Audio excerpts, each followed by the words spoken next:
Welcome to fair media. आपसे share करेंगे आज जो national park Indravati Bijapur district में है, जो छत्तीसगढ़, वहाँ इस महीने की 4 तारीख यानी 4 तारीख जुमे से लेकर आज तक जो ऑपरेशन ब्लैक फॉरेस्ट के नाम पर जो चल रहा है, जिसमें इससे पहले भी बताया गया था ऑपरेशन कर्रेगुट्टा, और ऑपरेशन कगार में ये एक हिस्सा है जिसमें 30,000 plus security forces, DRG, cobra और सीआरपीएफ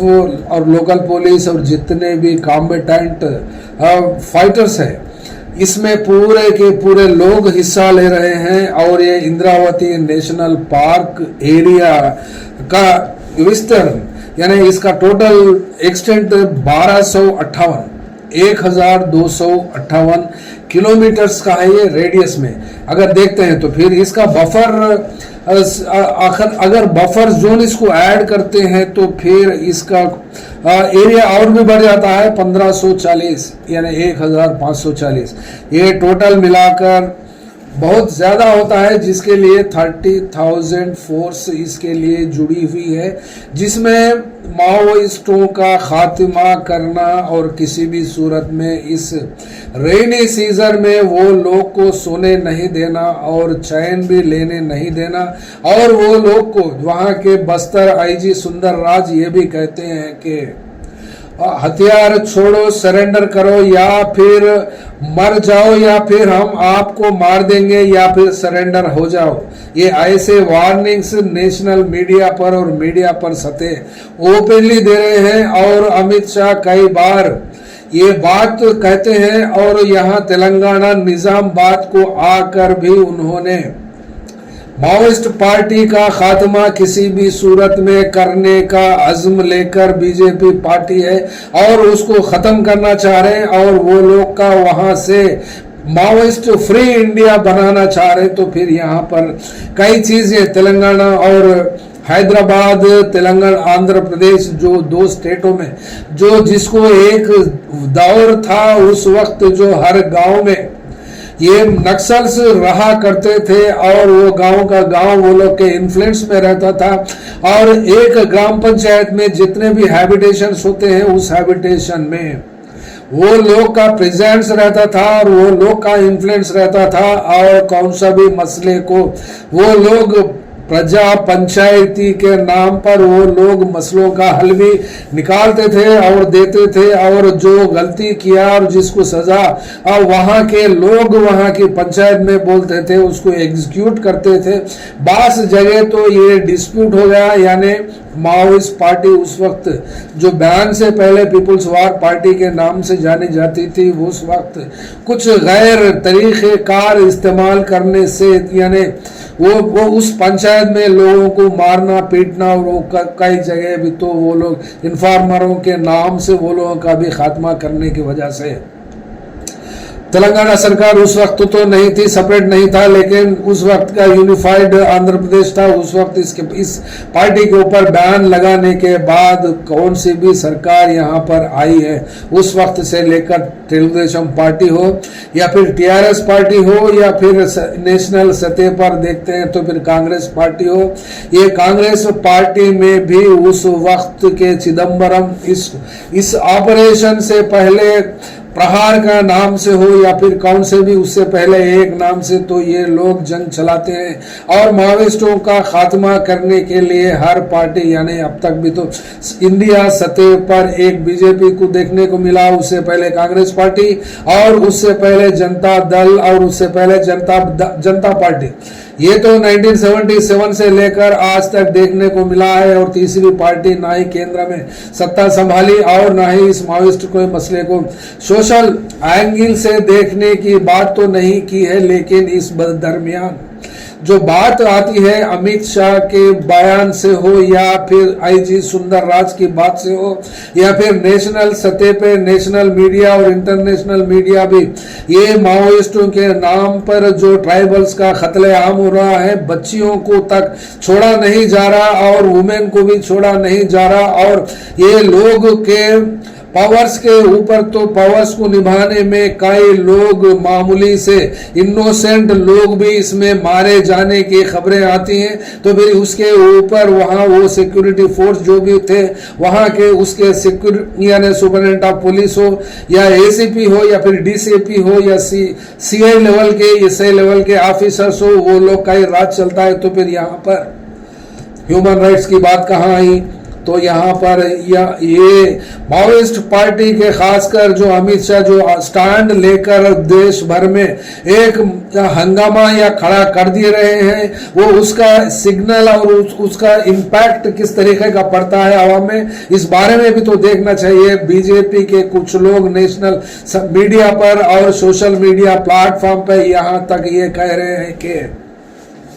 माओइस्ट पार्टी को चाइना पार्टी से या फिर चाइना देश से और पाकिस्तान जैसे हिंदुस्तान के दुश्मन देशों से भी ये लोग के गहरे संबंध है। ऐसा मामला, ऐसे ब्लेम करने के गेम्स भी ये लोग खेलते हैं और किसी भी सूरत में माओइस्ट के नाम से जो कत्ले आम हिंदुस्तान सतह पर या मोस्टली सेंट्रल इंडिया, छत्तीसगढ़ हो, उधर झारखंड हो, इधर बाजू उड़ीसा स्टेट हो या फिर मध्य प्रदेश हो या महाराष्ट्र हो या फिर तेलंगाना और छत्तीसगढ़ का बॉर्डर हो, इसमें जो 4 तारीख से लेकर आज तक जो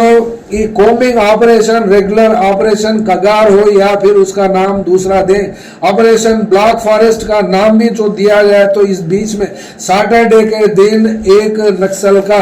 एनकाउंटर में मौत हो गई है, जिसका नाम सोधी कन्ना माना जाता है। सोधी कन्ना के सर पर यानी गवर्नमेंट का रिवार्ड 8 लाख रुपए और उसके पास से कुछ एम्यूनेशन सीज कर लिया। ये बात सिक्योरिटी फोर्सेस और आईजी सुंदर राज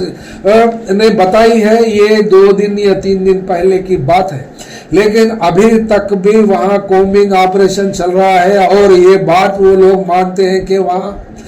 नेशनल और सोशल मीडिया प्लेटफॉर्म्स में ऑपरेशन हिडमा और हिडमा वो लोग के सर्वेलांस में है। और मुप्पाला लक्ष्मण राव जो इससे पहले यहाँ बसवराज के नंबाला केशव राव अलियास बसवराज जो सेंट्रल कमेटी के सेक्रेटरी थे,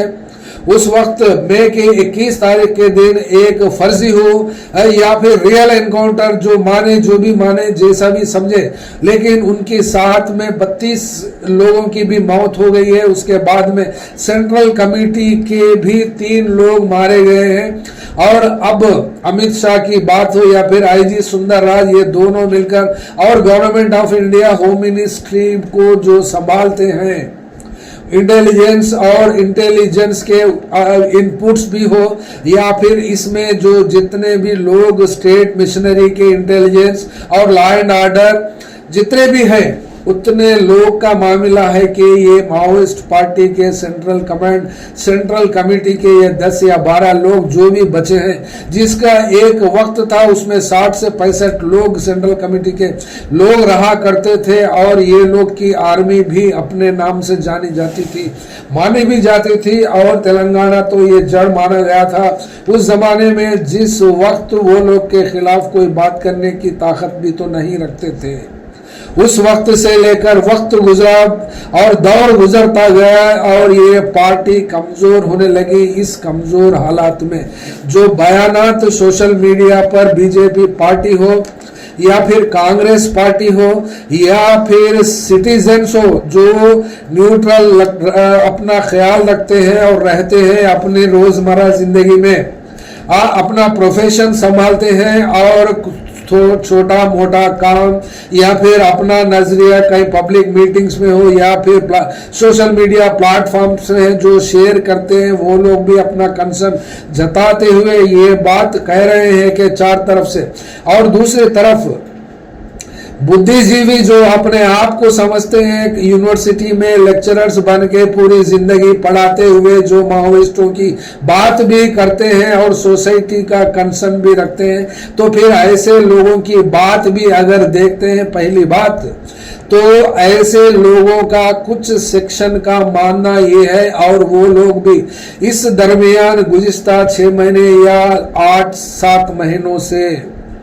तेलंगाना और आंध्र प्रदेश में जब भी मौका मिलता है, चाहे पुलिस परमिशन हो या फिर कांग्रेस पार्टी के लीडर्स हो, उसमें जो शिरकत करते हैं वो लोग जब शिरकत करते हैं तो उस वक्त का नारा ये तो डैम श्योर लगाए और आइंदा भी लगाने की बात भी ये लोग करते हैं, क्योंकि ऑपरेशन कगार एक गैर कानूनी मामला है और इस गैर कानूनी मामले को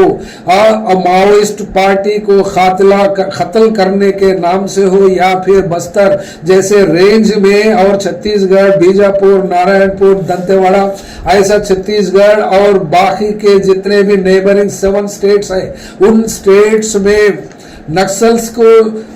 एलिमिनेट करने के नाम पर जो ट्राइबल्स के ऊपर ह्यूमन राइट्स वायलेशन, रेप्स और बच्चों को तक नहीं छोड़ रहे और वो लोग के ऊपर ज्यादती कर रहे और उपा जैसे केसों में लगाकर वो लोगों को जेल में डाल रहे हैं और बेल तक आने नहीं दे रहे हैं, तो ऐसे लोगों के खिलाफ इधर आंध्र प्रदेश और तेलंगाना में भी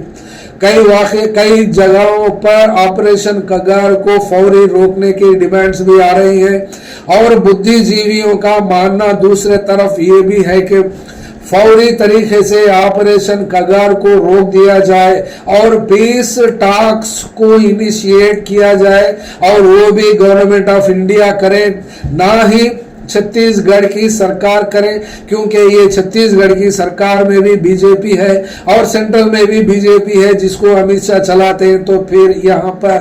बात आती है छत्तीसगढ़ की सरकार से, अगर माओइस्ट या फिर सीपीआई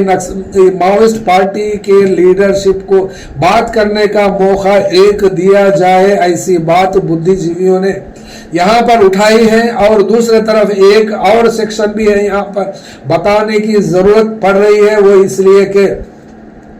मीडिया में और सोशल मीडिया में ट्रायल तो चलता है, क्योंकि हर चीज के ऊपर पुलिस वालों से पहले एफआईआर करने से पहले मीडिया ट्रायल का यहाँ पर इंडिया में मोस्टली 2014 के बाद जो ट्रेंड ये मीडिया हाउसेस जो चलाते हैं, ये मीडिया हाउसेस पूरे अदानी अंबानी के कंट्रोल में रहकर ट्रायल बनाकर एक ट्रायल जांच पड़ताल वो लोग स्टूडियो में बैठकर करते हैं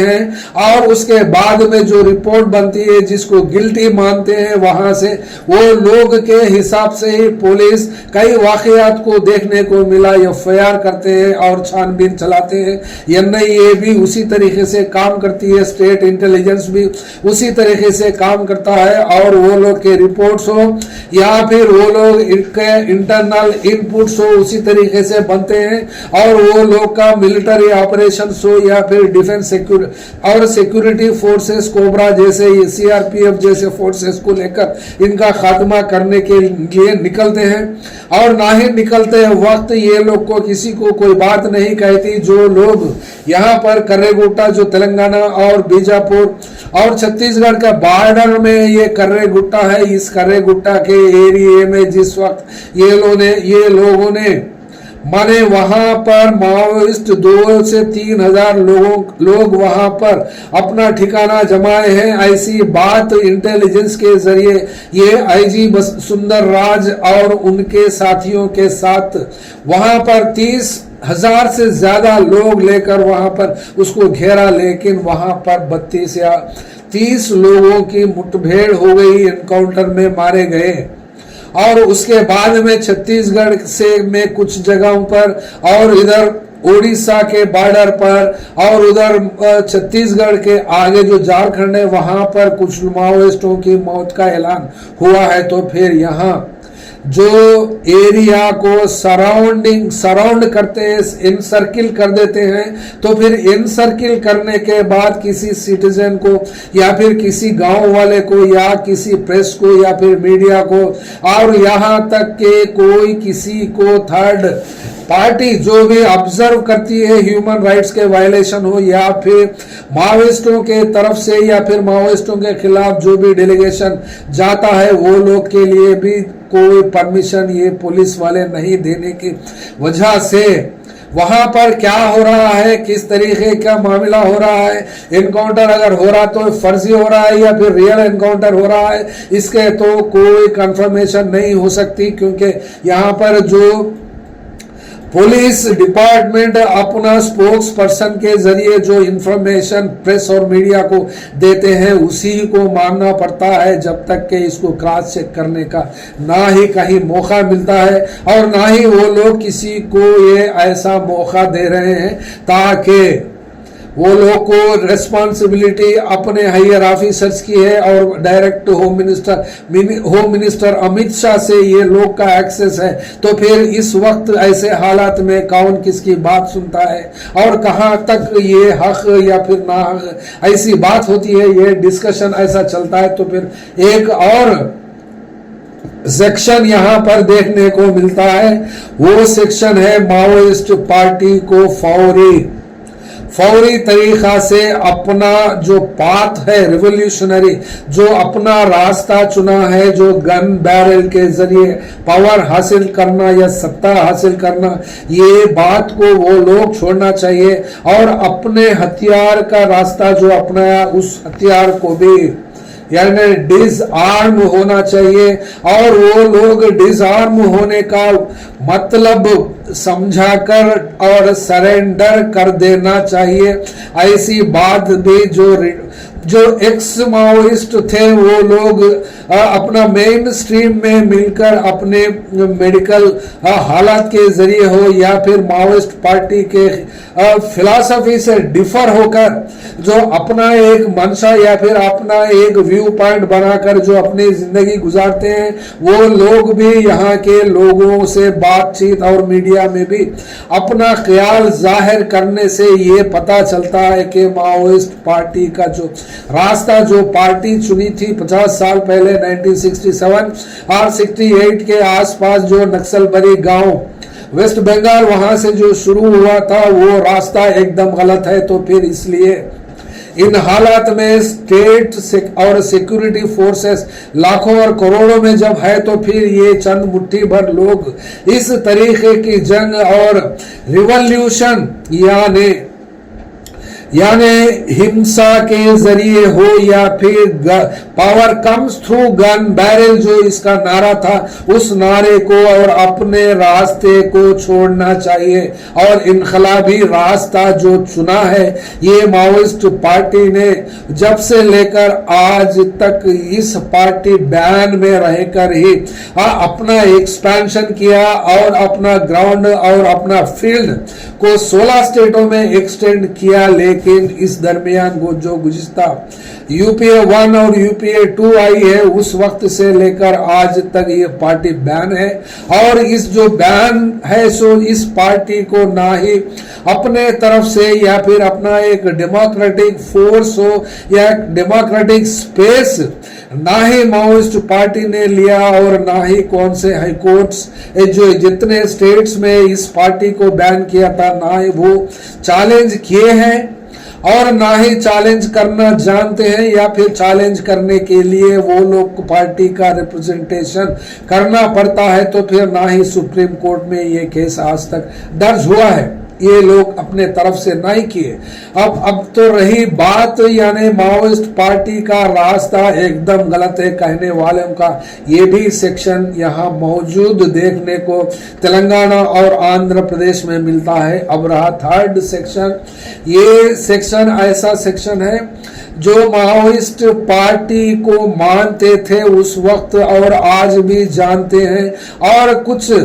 अपना भी कंसर्न रखते हैं और अपना भी थोड़ा बहुत अपनी जिंदगी में उसको कंट्रीब्यूट किया है, चाहे पैसों से हो, चाहे वक्त से हो या चाहे अपनी मेहनत से हो या फिर अपना मूवमेंट जो भी किया है अपने जिंदगी के दौरान उसके हिसाब से हो। ये लोग का रिएक्शन ये है कि माओइस्ट पार्टी को अपना रास्ता बनाने में और चुनने में वो लोग को अपना पूरा इख्तियार होता है और ऐसे इख्तियार लेने में यानी एक डिसीजन लेने में माओइस्ट पार्टी के तरफ से 15 या 20 दिन पहले एक स्टेटमेंट आया था। वो स्टेटमेंट का एसेंस में ये कहना था कि माओइस्ट पार्टी के सेंट्रल कमेटी कंप्लीटली बिखरी हुई है और कौन कहां है ये किसी को कोई नहीं जानता और पता भी नहीं है, इसीलिए वो पार्टी अपने आप से 3 से 6 महीने तक का सीज फायर को इम्प्लीमेंट करते हैं और उसी तरीके से गवर्नमेंट ऑफ इंडिया भी सीज फायर का डिक्लेरेशन करें। लेकिन इस बात को ना ही अमित शाह यहाँ पर निजामाबाद के एक पब्लिक मीटिंग में आए थे, उस वक्त बयान ये दिया कि माओइस्ट पार्टी से डिस्कस करना या डायलॉग एंगेज करने का तो सवाल पैदा ही नहीं होता, और जब तक वो लोग अपने हाथ में हथियार रखते हैं उस वक्त तक कुछ बात नहीं होगी। अगर हथियार छोड़ते हैं या फिर हथियार डालते हैं तो तब बात होगी। तो यहाँ पर एक बात साफ होने की संभावना, और सोशल मीडिया में भी ये बात आती है। तो फिर जब हथियार छोड़ते हैं या फिर इस इनकलाबी रास्ता जो चुना था 50-60 साल पहले, उस रास्ते को जब छोड़ते हैं तो फिर बात की जरूरत क्या है? ऐसी बात ये तो गुज़िश्ता 6-7 महीने से तेलंगाना और आंध्र प्रदेश में देखने को मिलती है। तो फिर क्या ये पार्टी को अपना रास्ता चुनने के लिए कुछ वक्त देना तो किसी भी तरीके से ये गलत साबित नहीं होगा। लेकिन पुलिस का वर्शन या फिर रिटायर्ड पुलिस ऑफिसर्स या फिर आईपीएस की जो लॉबी है, ये लॉबी का मानना और कहना, और गवर्नमेंट ऑफ इंडिया को ये लोग ऐसा भी सजेस्ट करते हैं कि माओइस्ट पार्टी को कंप्लीटली यही वक्त है और इसको दफन किया जाए और इसको कंप्लीटली रूट आउट किया जाए और माओइस्ट फ्री इंडिया बनाना चाहे। अगर ये लोग को किसी भी कुछ तरीका का भी वक्त अगर देते हैं तो ये फैटल साबित होगा और इसको ये लोग फिर रिक्रूट करके ये लोग स्ट्रेंथन होंगे। तो स्ट्रेंथन होने के बाद फिर मिलिट्री या फिर डिफेंस फोर्सेस को ही ये लोग के खिलाफ लड़ना पड़ता है। तो जब उस वक्त जो डिफेंस में रहते हैं, सिक्योरिटी फोर्सेस में होते हैं, वो लोग की जान भी खतरे में आती है, वो लोग भी मारे जाने की संभावना होती है। तो फिर ऐसी सूरत में ये लोग को डायलॉग करना नहीं चाहिए। तो ऐसी बात आती है। तो फिर इन 4 तरीके के लोगों में यहाँ की सोसाइटी तेलंगाना और आंध्र प्रदेश बटी हुई है, और खासकर ये बात भी मानी जाती है कि यहाँ से सिविल लिबर्टीज कमेटी हो या फिर ह्यूमन राइट्स बॉडीज हो, इसमें अभी तक भी अपना एक व्यू पॉइंट ना ही अमित शाह से बात करने की ना ही कोई कोशिश की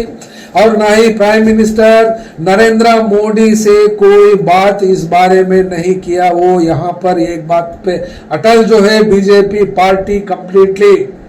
यहाँ पर माओइस्ट पार्टी को वायलेंस छोड़े और हथियार छोड़ने की डिमांड वो लोग करते हैं, और दूसरे तरफ ये बात भी करते हैं ये माओइस्ट पार्टी के तरफ से डेवलपमेंट नहीं हो रहा है, ये सवाल भी आता है। और ये सवाल ये भी करते हैं कि माओइस्ट पार्टी अगर किसी का कत्ल करते हैं तो फिर वो लोग का भी चाहे एनकाउंटर फर्जी हो या फिर रियल एनकाउंटर हो करना ही चाहिए। वो इसलिए कि टिट फॉर टैट, दांत को दांत और आंख को आंख, जो उस वक्त का जंगिल ला जो था उस वक्त के राज में, ये राज इस वक्त डेमोक्रेसी जो मानते हैं और सेकुलरिज्म पे भरोसा रखते हैं और इंडियन कॉन्स्टिट्यूशन को लेकर रहते हैं और उसके ऊपर चलने का दावा करते हैं। तो फिर यहाँ पर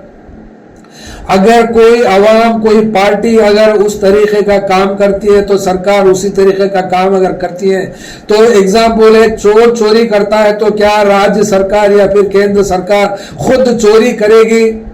एक सवाल। अगर कोई रेप करता है, रेपिस्ट होता है तो फिर उसको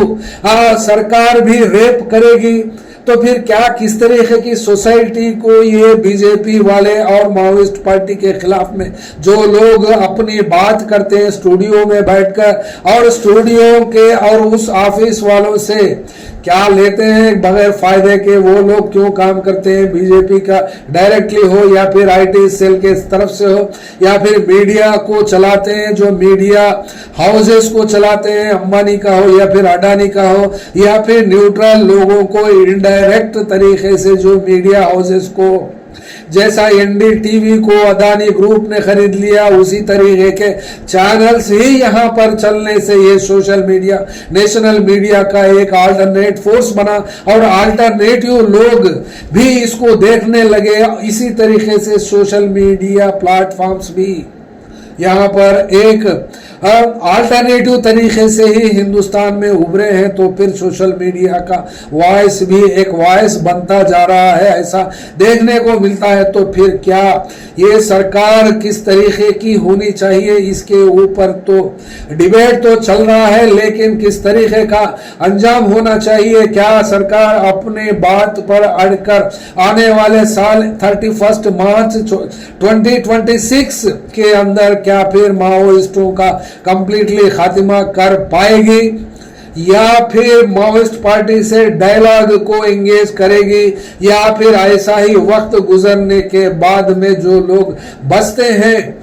यानी ऑपरेशन कगार के बाद हो या फिर ऑपरेशन ब्लैक फॉरेस्ट के बाद हो, या फिर जो भी नाम दिए जाते हैं, नाम देते हैं, उसके ऊपर भी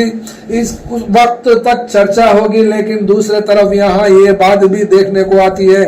कि जो माओइस्ट पार्टी के खिलाफ बीजेपी हो या फिर पुलिस का वर्शन जो लोगों में फॉरवर्ड करते हैं और उसको प्रोपेगेट करते हैं, वो लोग का मानना ये भी है कि राहुल गांधी भी एक अर्बन नक्सल है, और कांग्रेस पार्टी भी जो तेलंगाना में ऑपरेशन कगार को रोकने की बात कही, जो बुद्धिजीवी अपने आप को समझते हैं, वो लोग ने तो सीएम रेवंत रेड्डी से भी मुलाकात की है और इस ऑपरेशन कगार को रोकने के लिए कुछ अंजाम यानी कुछ स्टेप्स लेने की अपील की। लेकिन उसके ऊपर ना ही रेवंत रेड्डी से कुछ बात आई, और मल्लिकार्जुन खड़गे भी 2 दिन पहले यहाँ हैदराबाद में कांग्रेस पार्टी के बूथ लेवल वर्कर्स से बात की, लेकिन उस नेशनल एआईसीसी के नेशनल प्रेसिडेंट रहकर भी इतना बड़ा कत्लेआम सेंट्रल इंडिया में जो रहा है, उसके ऊपर भी मल्लिकार्जुन खड़गे ने भी नहीं बात उठाई। और बीजेपी वालों का साफ मानना यह है कि अर्बन नक्सल के नाम पर दूसरों के ऊपर भी एनआईए के जरिए हो या फिर स्टेट इंटेलिजेंस के जरिए हो या फिर पुलिस वालों को ये फर्जी केसों में वो लोग को फंसाया जाए, उपा केसों में फंसाया जाए और जेलों में बंद किया जाए, और दूसरे तरफ यही एक्ट को जो मुसलमान हैं वो लोग को भी उपा केसेस में बंद किया जाए और क्रिश्चियन माइनॉरिटीज को भी कत्ले आम किया जाए, जैसा वहां पर नॉर्थ ईस्ट में देखने को मिलता है। तो फिर इस बीजेपी सरकार के दोस्त हैं, तो फिर दोस्त तो कौन है? आवाम से हटकर अगर है तो फिर कारपोरेट हाउसेस है और कारपोरेट बिजनेसमैन है, और इन बिजनेसमैनों से ही ये सरकार चलती है। तो फिर ये सरकार तो आवाम की नहीं हो सकती। अगर हो सकती है, होती है, तो फिर पॉलिटिकल डायलॉग को एंगेज करके वहां पर छत्तीसगढ़ में एक मौका क्यों नहीं देते? ये सवाल तो जनरली हिंदुस्तान के अवाम को जो माओइस्ट और इंसर्जेंसी के ऊपर नजर खास कर रखते हैं, पॉलिटिकल एनालिस्ट हो या फिर सीरियस ऑब्जर्वर्स हो या फिर ह्यूमन राइट्स और बॉडीज के लोग हो या फिर न्यूट्रल इंटरनेशनल सतह पर ह्यूमन राइट्स वायलेशन को देखते हैं उन लोगों, लेकिन सबके सब इस वक्त निहत्ते हैं और हेल्पलेस है। और इस मामले में कौन इंटरवीन करके इस मसले को हल करता है, ये आइंदा देखने को मिलेगा। Thank you. फेयर मीडिया में आपका स्वागत है। हमारे चैनल को सब्सक्राइब करें और हमारे वीडियो देखें। हर अपडेट के लिए घंटी आइकन चालू करें। हम वास्तविक और निष्पक्ष समाचार और राजनीतिक अपडेट प्रदान करते हैं।